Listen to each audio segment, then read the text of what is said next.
Mogok kerja itu sendiri merupakan tindakan yang dilakukan oleh para pekerja secara bersama-sama dalam menghentikan atau memperlambat pekerjaan sebagai akibat dari gagalnya perundingan atas tuntutan atau pelaksanaan dari hak normatif. Pada prinsipnya, mogok kerja hanya dapat dilakukan dan dilaksanakan di satu perusahaan, namun dapat pula dilakukan di beberapa perusahaan dalam satu kelompok perusahaan.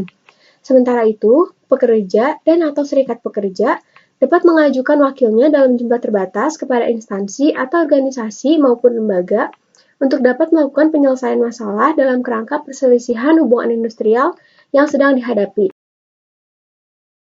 Kita berbicara mengenai dasar hukum, mogok kerja ini sendiri diakui sebagai salah satu hak dasar pekerja atau buruh secara universal, yakni wujud dari hak atas kebebasan berserikat dan perlindungan atas hak berorganisasi.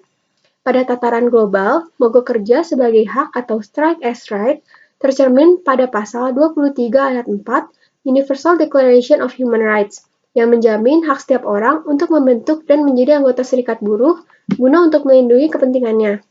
Selanjutnya, pasal 8 ayat 1D United Nations International Covenant on Economic, Social, and Cultural Rights tahun 1966 menjamin hak mogok tersebut secara eksplisit. Selanjutnya, saya akan menjelaskan mengenai akibat hukum dari mogok kerja. Jadi beberapa waktu yang lalu, ketika saya sedang menonton TV, muncul sebuah berita yang membahas mengenai aksi mogok kerja. Saya pun mulai berpikir bahwa di dalam dunia pekerjaan ini pasti muncul banyak masalah. Dan yang menjadi masalahnya itu bisa saja karyawannya itu sendiri. Seperti mogok kerja yang dilakukan di berita ini. Lalu saya melanjutkan dan memahami apa yang sedang dijelaskan. Ternyata para pekerja ini sedang melakukan aksi mogok kerja sendiri. Dijelaskan juga itu adalah suatu tindakan dari pekerja yang dilakukan secara bersama-sama untuk menghentikan atau memperlambat pekerjaan sebagai akibat gagalnya perundingan atau tuntutan atau pelaksanaan hak normatif. Ternyata aksi mogok kerja ini juga merupakan sebuah hak dari setiap pekerja. Namun dijelaskan kembali oleh sang pembawa berita bahwa aksi mogok kerja ini tidak bisa dilakukan secara sesuka hati karena ada undang-undang yang ditetapkan, yaitu Undang-Undang Nomor 22 Tahun 1957 tentang perselisihan perburuhan di dalam pasal 6 yang sampai sekarang masih tetap berlaku. Mogok kerja yang dilakukan di luar ketentuan undang-undang tersebut dapat dianggap sebagai mogok yang tidak sah. Dan untuk itu, pemahaman mogok ini harus sangat dimengerti agar dilakukan secara benar dan sah. Menjelaskan cara melindungi pengusaha dari aksi mogok kerja. Dalam Undang-Undang Nomor 13 diatur mengenai proses penyelesaian perselisihan hubungan industrial, salah satunya adalah melalui proses perundingan. Namun, ketika proses perundingan tersebut gagal dan tidak mencapai kesepakatan, pekerja dapat menggunakan haknya untuk melakukan mogok kerja. Jadi ketika aspirasi dari karyawan atau pekerja itu sendiri tidak didengar oleh pengusaha, maka pekerja dapat melakukan haknya untuk melakukan mogok kerja, tetapi harus dilakukan secara bersama-sama. Dan cara melindungi pengusaha dari aksi mogok kerja yaitu dengan pengusaha dapat memenuhi aspirasi dari karyawan itu sendiri sehingga tidak ada bentrok antara pengusaha dan juga pekerja. Selain itu, dibutuhkan hubungan industrial yang harmonis dan komunikasi yang baik untuk meminimalisir adanya mogok kerja, sehingga tidak ada tindak protes dari karyawan atau pekerja. Selain itu, pengusaha harus mencapai kesepakatan yang mufakat agar tidak ada pekerja yang melakukan mogok kerja. Apa saja yang menjadi syarat sah mogok kerja? Dalam pasal 137 Undang-Undang Nomor 13 Tahun 2003 disebutkan bahwa mogok kerja harus dilakukan secara sah, tertib, dan damai sebagai akibat dari gagalnya perundingan. Sah di sini artinya adalah mengikuti prosedural yang diatur oleh undang-undang. Tertib dan damai di sini artinya adalah tidak mengganggu keamanan dan ketertiban umum dan tidak mengancam keselamatan jiwa dan harta benda milik perusahaan, pengusaha, atau milik masyarakat. Akibat gagal perundingan di sini artinya adalah upaya perundingan yang dilakukan menemui jalan buntu dan gagal mencapai kesepakatan atau perusahaan menolak untuk melakukan perundingan, walaupun serikat pekerja atau pekerja telah meminta secara tertulis kepada pengusaha 2 kali dalam tenggang waktu 14 hari. Syarat administratif yang harus dipenuhi agar mogok kerja dikatakan sah adalah sebagai berikut. Pekerja atau serikat pekerja wajib memberitahukan secara tertulis kepada perusahaan atau pengusaha dan disnaker 7 hari kerja sebelum mogok kerja dijalankan. Kemudian, dalam surat pemberitahuan tersebut harus memuat waktu dimulai dan diakhiri mogok kerja, tempat mogok kerja, alasan dan sebab mengapa harus melakukan mogok kerja, serta tanda tangan ketua dan sekretaris serikat pekerja sebagai penanggung jawab mogok kerja.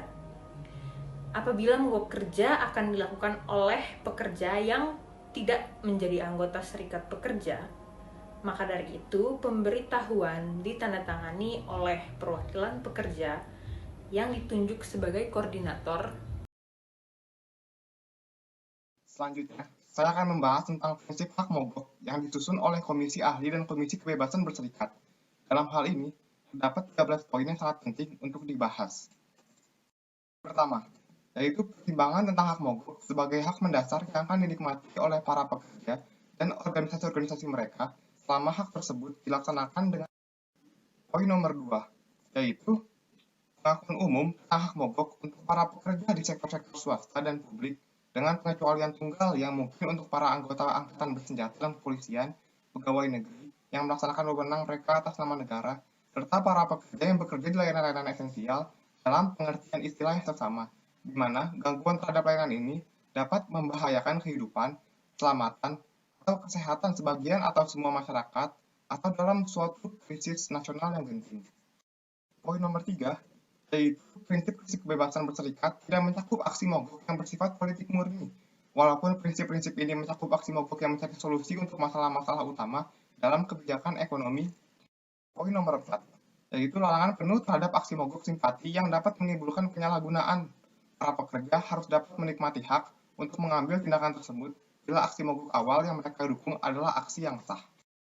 Poin nomor 5, yaitu layanan keselamatan minimal dapat diterapkan dalam semua hal yang terkait dengan aksi mogok. Bila layanan minimal tersebut dimaksudkan untuk memastikan keselamatan orang, mencegah terjadinya kecelakaan, dan keselamatan sarana dan peralatan. Poin nomor 6, yaitu layanan operasional minimal dapat dibuat dalam tugas atau lembaga terkait dalam aksi hak mogok di bidang layanan utilitas publik dan layanan publik yang sangat penting. Poin nomor 7, kewajiban untuk melakukan pemberitahuan sebelumnya, kewajiban untuk mengadakan konsiliasi, membuka jalan menuju arbitrasi sukarela sesuai dengan forum yang ditetapkan dan memperoleh persetujuan dari mayoritas yang ditetapkan, di mana hal ini tidak menyebabkan mogok menjadi sangat sulit atau bahkan tidak mungkin dilakukan, dan mencoba pemungutan suara secara rahasia untuk menentukan aksi mogok adalah semua persyaratan yang dapat diterima untuk melaksanakan hak mogok. Selanjutnya, poin nomor 8, yaitu pembatasan terhadap tindak pencegahan kerja selama aksi mogok harus dibatasi pada kasus-kasus di mana aksi tersebut berhenti secara damai, dan pencegahan pekerja tidak boleh mengganggu kebebasan bekerja bagi mereka yang tidak mau mengikuti aksi mogok. Poin ke-9, mengikuti pekerja suatu perusahaan atau lembaga saat terjadi aksi mogok hanya dapat diterima bila mogok terjadi layanan esensial, atau dalam kondisi yang paling genting, atau dalam situasi krisis nasional yang genting.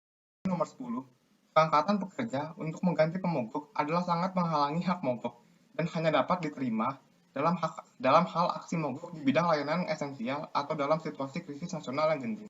Poin nomor 11, yaitu ketentuan hukum tentang pemotongan upah selama mogok tidak menimbulkan keberatan. 11, yaitu perlindungan yang memadai harus diberikan kepada para pengurus serikat buruh dan pekerja dari tindak pemecatan dan gangguan lain di tempat kerja hanya karena mengatur atau berpartisipasi dalam aksi mogok yang sah, terutama melalui prosedur-prosedur yang cepat, efisien, dan adil, yang disertai dengan perbaikan dan sanksi yang memadai. Terakhir, atau poin yang ke-13, yaitu perlindungan atas kebebasan berserikat tidak mencakup hanya guna dalam pelaksanaan hak mogok, yang melibatkan kegagalan untuk memenuhi persyaratan yang wajar tentang ketaatan hukum, atau terdiri dari tindakan-tindakan yang bersifat kriminal.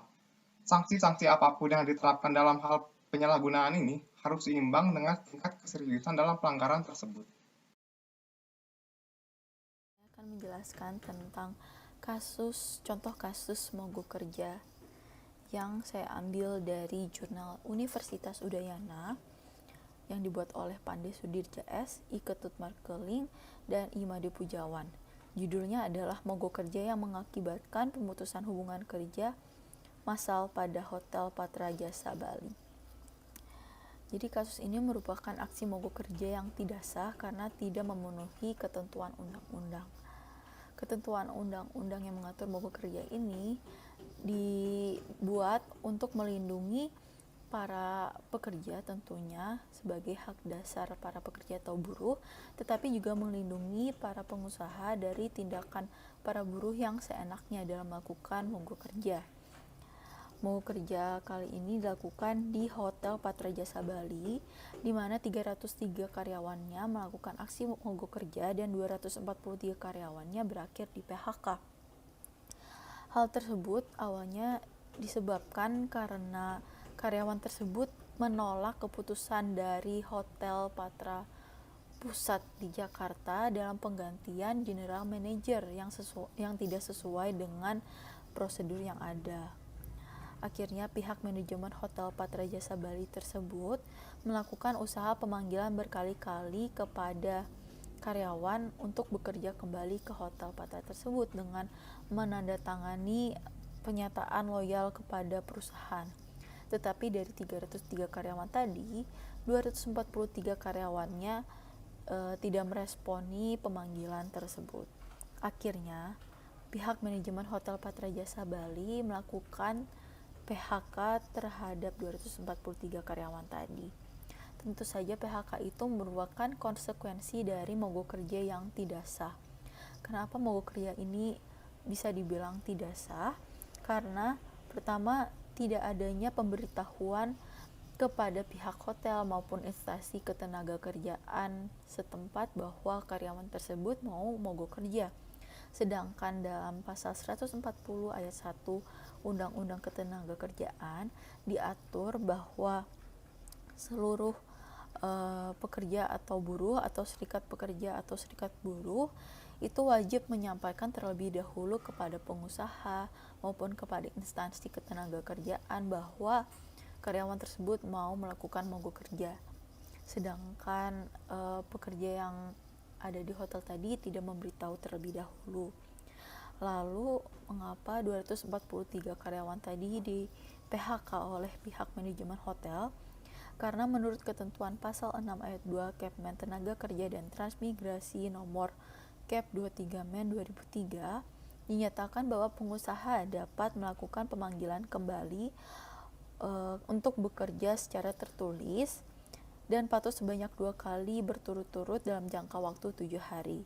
Dan pada pasal 6 ayat 3-nya ditegaskan bahwa pekerja atau buruh itu tidak memenuhi pemanggilan tersebut.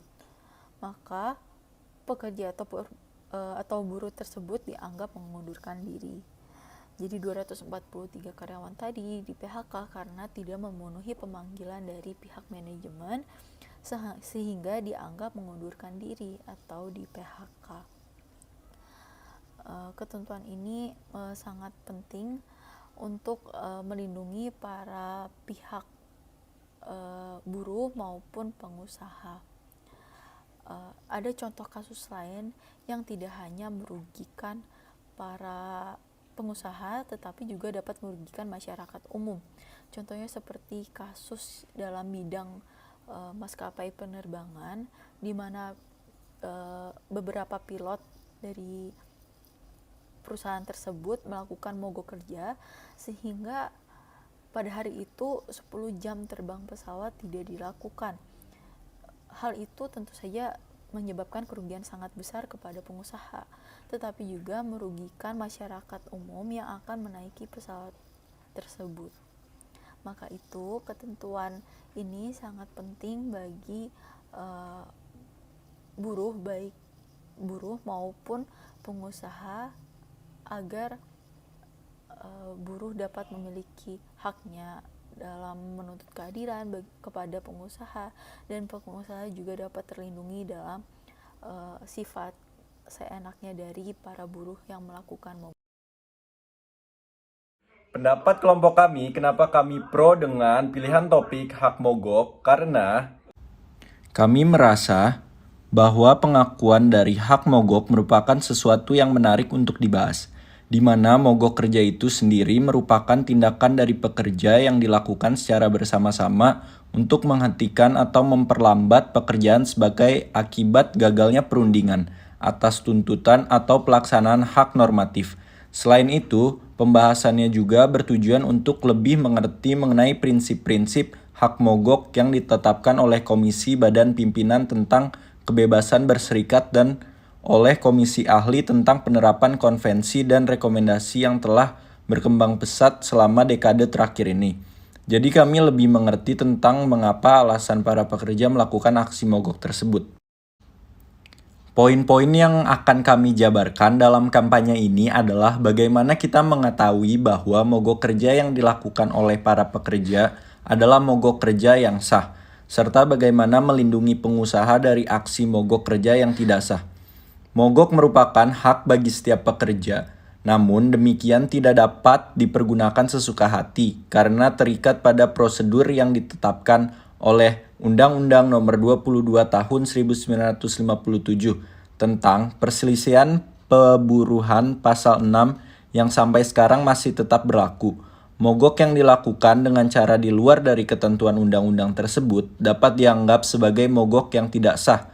Untuk itu, pemahaman mogok ini harus sangat dimengerti agar dilakukan secara benar dan sah. Bagaimana mengetahui mogok kerja yang dilakukan pekerja adalah mogok kerja yang sah? Bagaimana melindungi pengusaha dari aksi mogok kerja yang tidak sah? Melalui Keputusan Menteri Tenaga Kerja dan Transmigrasi Republik Indonesia Nomor 232 Tahun 2003, Pasal 2. Mogok kerja merupakan hak dasar pekerja, buruh, dan atau serikat pekerja, serikat buruh yang dilakukan secara sah, tertib, dan damai sebagai akibat gagalnya perundingan.